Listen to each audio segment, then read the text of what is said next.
हमारे YouTube channel में आप सभी का स्वागत है। जो भी हमको इस वीडियो में देख रहे हैं उन सभी को हमारी तरफ से राम राम। पिछले वीडियो में हमने जो रामचरितमानस है उसका अयोध्या कांड है उसके हमने 210 दोहे चौपाइयों के साथ पूरे पढ़ लिए थे, और जो आगे के दोहे चौपाई वो हम इस वीडियो में पढ़ेंगे। तो आप सभी हमसे जुड़े रहिए और ध्यानपूर्वक सुनिए।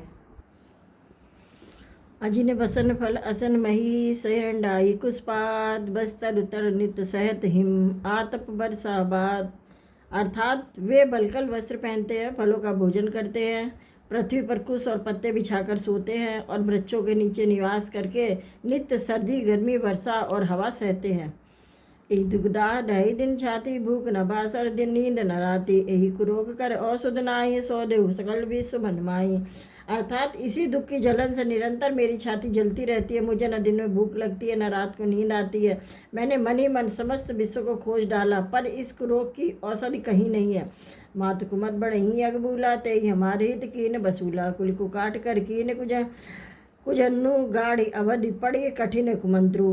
अर्थात माता का कुमत बुरा विचार पापों का मूल बढ़ई है। उसने हमारे हित का बसूला बनाया, उसने उससे कलह रूपी कुकाट का कुयंत्र बनाया और 14 वर्ष की अवध रूपी कठिन कुमंत्र पढ़कर उस यंत्र को गाड़ दिया। यहाँ माता का कुविचार बढ़ई है, भरत को राज्य वसूला, राम का वनवास कुयंत्र है और 14 वर्ष की अवधि कुमंत्र है। मोही लगे कुटाकुत डांटा घाले से सब जग बार है बाटा मिटई कुजोग राम फिरी आई बसई अवध नहीं आन उपाई। अर्थात मेरे लिए उसने यह सारा कुठाट यानी बुरा साज रचा, सारे जगत को 12 बाट यानी छिन्न भिन्न करके नष्ट कर डाला। यह कुयोग श्री रामचंद्र जी के लौट आने पर ही मिट सकता है और तभी अयोध्या बच सकती है, दूसरे किसी उपाय से नहीं। भरत बचन सुनि मुनि सुख पाई सवै कीन बहु भांति बढ़ाई तात करो जन सोच विशेषी सब दुख मिटई राम पग देखी। अर्थात भरत जी के वचन सुनकर मुनि ने सुख पाया और सभी ने उनकी बहुत प्रकार से बढ़ाई की। मुनि ने कहा, हे तात अधिक सोच मत करो, श्री रामचंद्र जी के चरणों का दर्शन करते हो सारा दुख मिट जाएगा।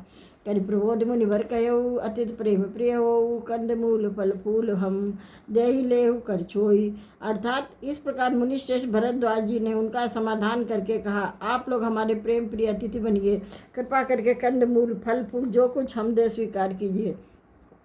सुनि मुनि बचन भरतीय सोचु भयो को अवसर कठिन संकोचु जानि गुरु गिरा बहोरी चरण बंदी बोले कर जोरी।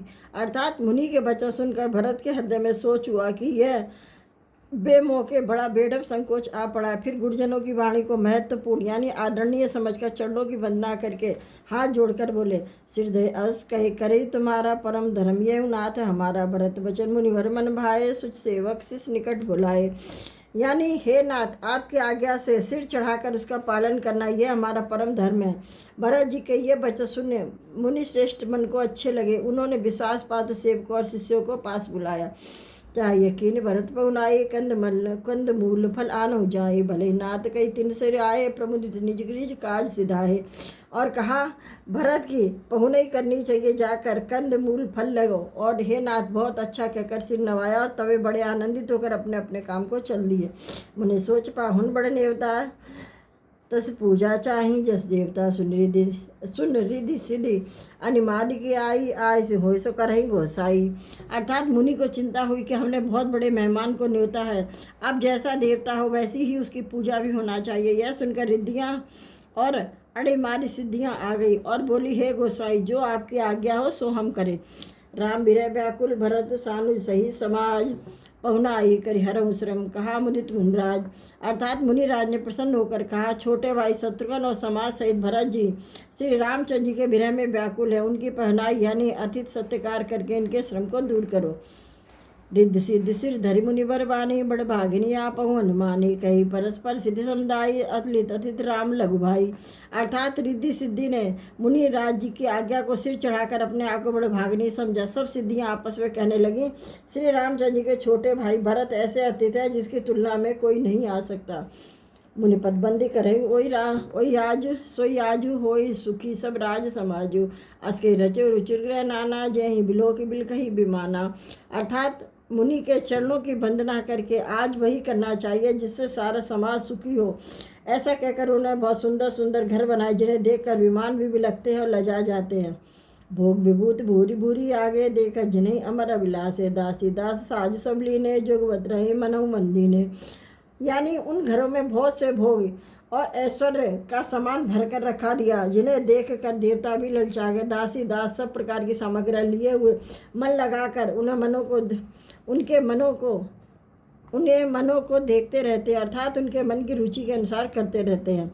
सब समाज से श्रीमल पलमाही जे सुख सुरपुर सन पे उनाए सपने उनाई पृथ्वी बासे दिन सबके ही सुंदर सुखद जथा रुचि जेही। अर्थात जो सुख के समान स्वर्ग में भी स्वप्न में भी नहीं है, ऐसे सब समान सिद्धियों ने पल भर में सज दिए। पहले तो उन्होंने सबको जिसकी जैसी रुचि थी वैसा ही सुंदर सुखदायक निवास से साथ दिए। बहुरी सपरजन भरत कहूँ ऋषि सायुष जी विधि विस्मयदायक विभव मुनिवर तपवल की। अर्थात और फिर कुटुंब सहित भरत जी को दिए, क्योंकि ऋषि भरद्वाज जी की ऐसी आज्ञा दे रखी थी कि भरत जी चाहते थे उनके सब संगियों को आराम मिले। इसलिए उनके मन की बात जाकर मुनि ने पहले उन लोगों को स्थान देकर पीछे सब परिवार भरत जी को स्थान देने के लिए आज्ञा दी थी। मुनि श्रेष्ठ ने तपोबल से ब्रह्मा को भी चकित कर देने वाला वैभव रच दिया। मुनि प्रभाव जब भरत विलोका तब लगे लोकपति लोका सुख समाज नहीं जाई बखानी देखत बिरत बिसारे ज्ञानी। अर्थात जब भरत जी ने मुनि के प्रभाव को देखा तो उनके सामने उन्हें इंद्र वरुण यम कुबेर आदि सभी लोग तुच्छ जान पड़े। सुख की सामग्री का वर्णन नहीं हो सकता जिसे देखकर ज्ञानी लोग भी वैराग्य भूल जाते हैं। आसन शयन सुभसन बिताना मन वाटिका विहग मृगनाना सुरभि फूल फल अमेय समाना विमल जलाशय विविध विधाना। अर्थात आसन सेज सुंदर वस्त्र चंदोवे वन बगीचे भात भात के पशु पक्षी सुगंधित फूल अमृत के समान स्वादिष्ट फल अनेकों प्रकार के तालाब कोई बावली आदि निर्मल जलाशय। असन पान सुच अमी अमी से देख लोग सक जा जमी से सुर भी सुर तरसो ही के लक अभिलाष सुरेश सची के। अर्थात तथा अमृत शरीर के पवित्र खान पान के पदार्थ जिन्हें देखकर लोग संयमी पुरुषों की भांति सकचा रहे थे। सभी के ढेरों में मनोवांछित वस्तु देने वाले कामधेनु कल्प वृक्ष जिन्हें देखकर इंद्र इंद्राणी को भी अभिलाषा होती उनका भी मन ललचा जाता है। ऋतु बसंत वह त्रिविध बयारी सब कह सुलभ पदार्थचारी श्रृंग चंदन बनिताधिक भोगा देख हरस विस्मय सब लोका। बसंत ऋतु है, शीतल मंद सुगंध 3 प्रकार की हवा बह रही है। सभी को चारों पदार्थ सुलभ है। माला चंदन स्त्री आदि भोगों को देखकर सब लोग हर्ष और विषाद के बस में हो रहे हैं। हर्ष तो भोग सामग्री और मुनि के प्रभाव को देखकर होता है और विषाद इस बात से होता है कि श्री रामचंद्र जी के वियोग नियम व्रत से रहने वाले हम लोग भोग विलास में क्यों आ फंसे, कहीं इनमें आसक्त होकर हमारा मन नियम व्रतों को त्याग न दे। संपचक भरत चक मुनि आय सुखेलवाड़ तही निशि आश्रम पिंजरा राखे भा बिनुसार। अर्थात संपत्ति यानी भोग विलास की सामग्री चकवी है और भरत जी चकवा और मुनि को देखकर आज्ञा खेल है जिसने उस रात को आश्रम रूपी पिंजरे में दोनों को बंद करके रखा और ऐसा ही सवेरा हो गया जैसे किसी बहेलिए द्वारा एक पिंजरा रखे जाने पर भी चकवा चकवे का रात का सहयोग नहीं होता, वैसे ही भरद्वाज की आज्ञा से रात और भोग सामग्रियों के साथ रहने पर भी भरत जी ने मन से उनका स्पर्श तक नहीं किया। मास प्राण 19वां विश्राम के निमज्जन तीर्थ राजा नाई मुनि सिर सही समाजा ऋषायुष आशीष सिर राखी करी दंडवत विनय बहुभाषी। अर्थात प्रातःकाल भरत जी ने तीर्थराज में स्नान किया और समाज सहित मुनि को सिर नवाकर और ऋषि के आज्ञा तथा आशीर्वाद को सिर चढ़ाकर दंडवत करके बहुत विनती की। पदगति कुशल साध सब लीने चले चित्रकूट ही चित्र चीने राम सखा कर दीने लागू चले देह दर्जन रागू। अर्थात तदंतर रस्ते की पहचान रखने वाले कुशल पथ प्रदर्शकों के साथ सब लोगों को लिए भरत जी चित्रकूट में चित्र लगाए चले। भरत जी राम सखा गोह के हाथ में दिए हुए ऐसे सजा रहे थे मानो साक्षात प्रेमी शरीर धारण किए हुए। नहीं पत्रान सीन नहीं शीश नहीं छाया पे मुने मुव्रत धर्म व माया लखन राम सी पंथ कहानी पूछ सखई कहत मृदवानी। अर्थात न तो उनके पैरों में जूते न सिर पर छाया, उनका प्रेम नियम व्रत और धर्म निष्कपट यानी सच्चा है। वे सखा निषाद रात से लक्ष्मण जी रामचंद्र जी और सीता जी के रास्ते की बात पूछते हुए कोमल वाणी से कहता है राम बासल बिटब बिलोके और अनुराग रहत नहीं रोके देखी दशा सुरबरसई फूला भई मृदमयी मगु मंगल मूला। अर्थात श्री रामचंद्र जी के ठहरने की जगह वृक्षों को देखकर उनके हृदय में प्रेम रोके नहीं रुकता।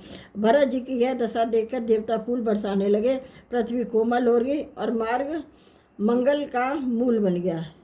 तब आइए, ये वीडियो हम यहीं ख़त्म करते हैं। अब हम मिलेंगे आपसे अगले वीडियो। जब तक के लिए आप सभी को श्री राम, जय श्री राम।